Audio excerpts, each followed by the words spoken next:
changement. Donc on essaye de détruire le millefeuille à un moment et de se reposer les bonnes bases. Parce que j'ai souvent cette réflexion de mes équipes, oh mais on change pas, mais c'est pas grave. Je dis oui, mais on est toujours au même point, mais les autres ils avancent. Donc nous au final on n'est pas au même point, on est derrière.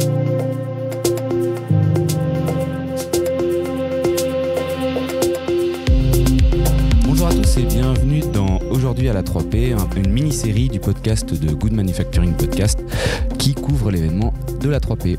Je suis avec Pierre-André qui est le directeur qualité de Léo Pharma. Pierre, comment ça va ?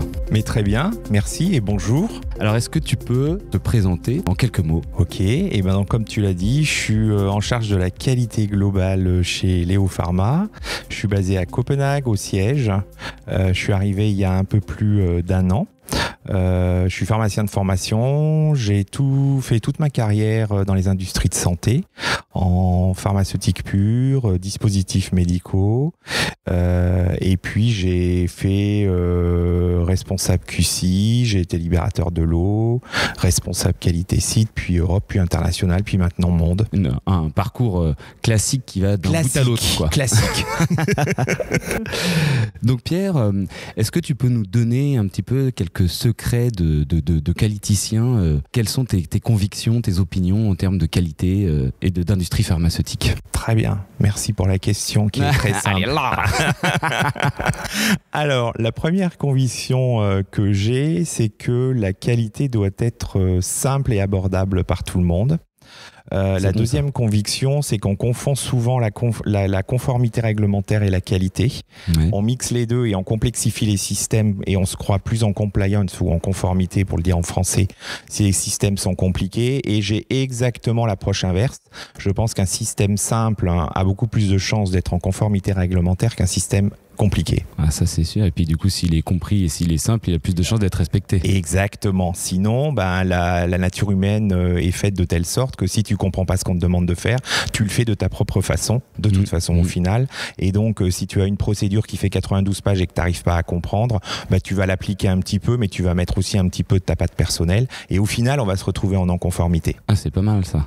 Et alors du coup, comment tu fais pour diffuser cette idée dans ton groupe ? Alors, on vient de lancer chez Léo Pharma une nouvelle politique qualité ou culture qualité groupe qui se résume Excellence in Quality.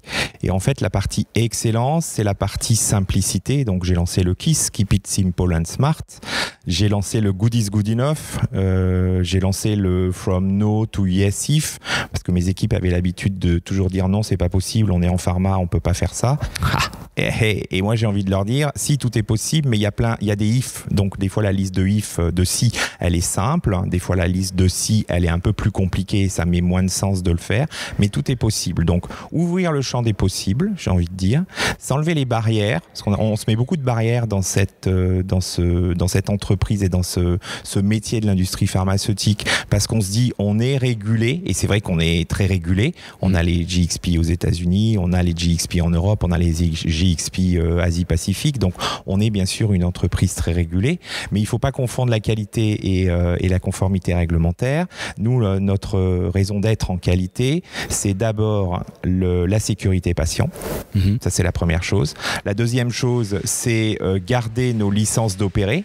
Donc, il faut qu'on garde nos certificats GMP sur nos sites ou GXP, pour pouvoir produire.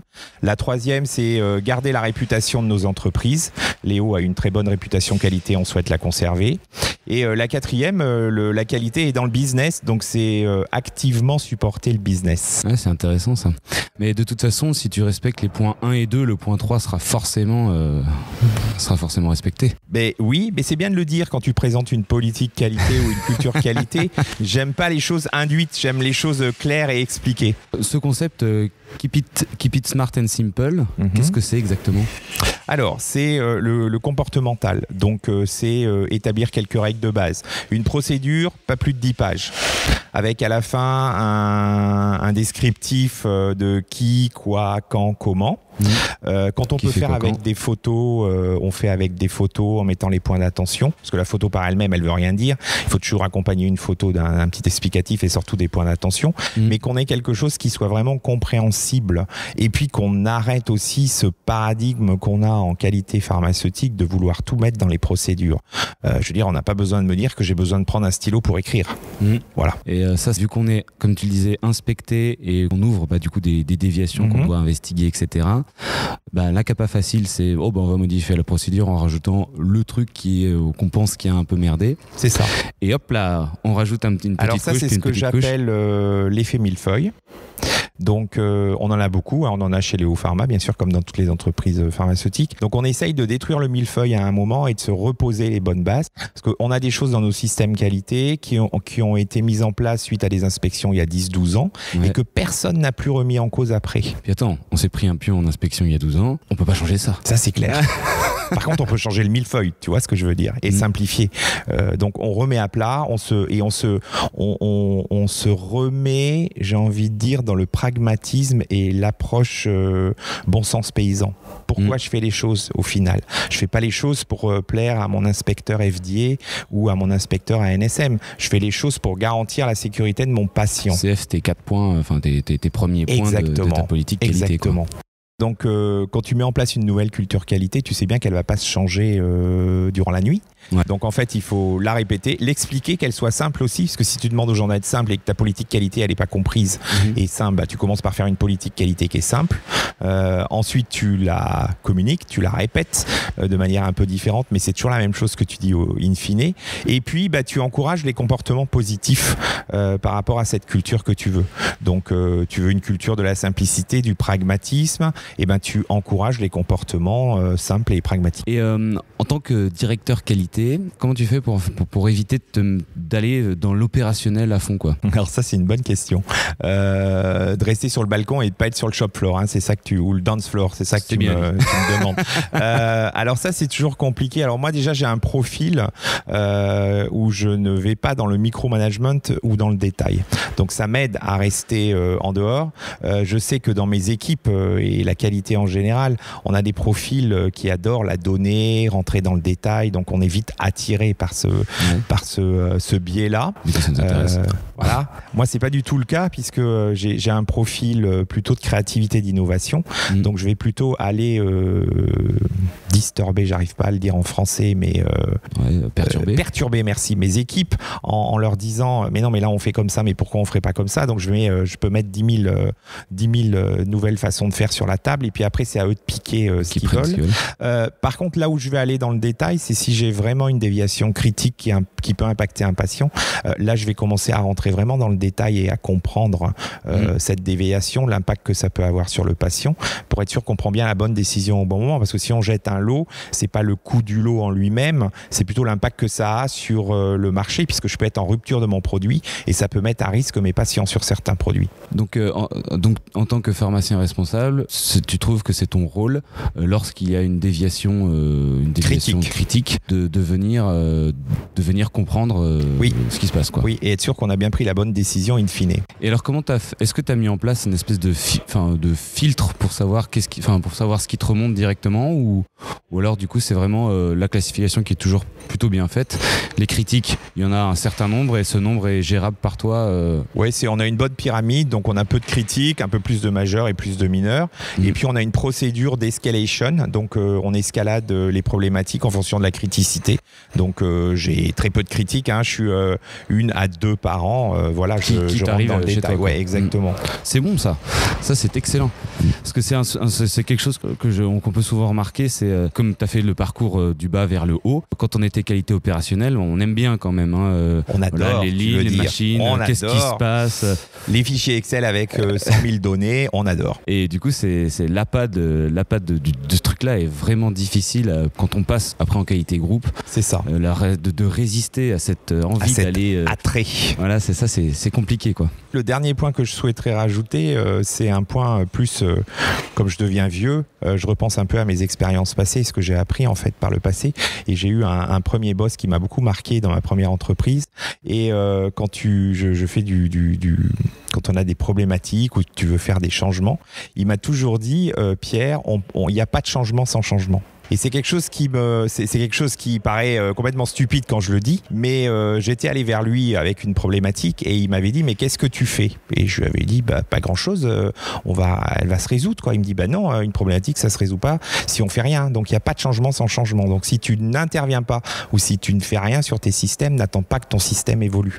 Et c'est la même chose quand tu es à la tête d'une équipe qualité groupe. Quand tu veux changer une culture, il faut que tu influes et que tu fasses des changements. Sinon il n'y a pas de changement dans ton organisation qui intervient. Donc ça m'a beaucoup marqué. Il n'y a pas de changement sans changement et je l'applique tous les jours. Et ça me fait penser, quand on parle de changement, l'industrie pharmaceutique est souvent pointée du doigt comme une industrie qui est très difficile à faire changer. On adore les rester comme c'était avant. Oui, bien sûr.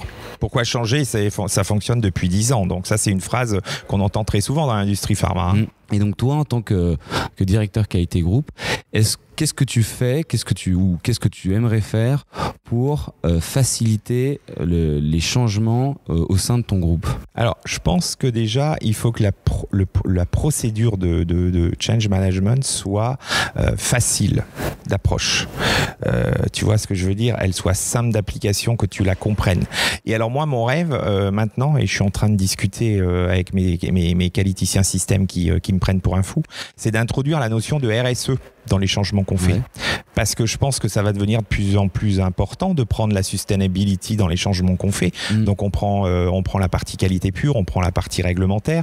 On a introduit maintenant un paramètre plutôt environnemental. Mais là, il faut qu'on aille un peu plus loin dans cette partie sustainability et voir l'impact du changement qu'on veut faire sur la planète. Et est-ce que ça a peut-être du sens d'un point de vue entreprise, mais est-ce que ça a du sens aussi sur la planète? Et est-ce que tu n'as pas peur que ça alourdisse encore plus la prise de décision par tes équipes? Alors au départ, on va pas le prendre en compte, on va juste l'assesser pour se dire on le prend en compte dans le processus, mais pas dans la décision finale, puisque ça serait monter une marche qui serait un peu trop haute et voir ce que ça donne, comment on l'assesse, que je veux pas non plus qu'on passe 2 semaines à assesser ce point-là. Donc est-ce que la réalité fait qu'on peut le faire ou pas? Et puis si c'est possible, dans un deuxième temps, on verra comment on l'intègre dans un processus décisionnaire. Et qu'est-ce que tu auras envie de dire à tous ces gens qui font on n'améliore pas, il y a un change control à faire, la flemme? Qu'est-ce que j'ai envie de leur dire? J'ai envie de leur dire que si on ne fait pas améliorer nos systèmes et que le monde autour avance, si vous prenez l'image de quelqu'un qui est statique et votre voisin avance d'un pas, vous restez pas sur place en fait. Au final, vous êtes derrière. C'est marrant ça. Parce que j'ai souvent cette réflexion de mes équipes. Oh ouais, mais on change pas, mais c'est pas grave. Genre, on est toujours au même point. Je dis oui, mais on est toujours au même point, mais les autres ils avancent. Donc nous, au final, on n'est pas au même point, on est derrière. Ah oui, ça c'est pas mal ça. Pas mal ça, hein. J'adore.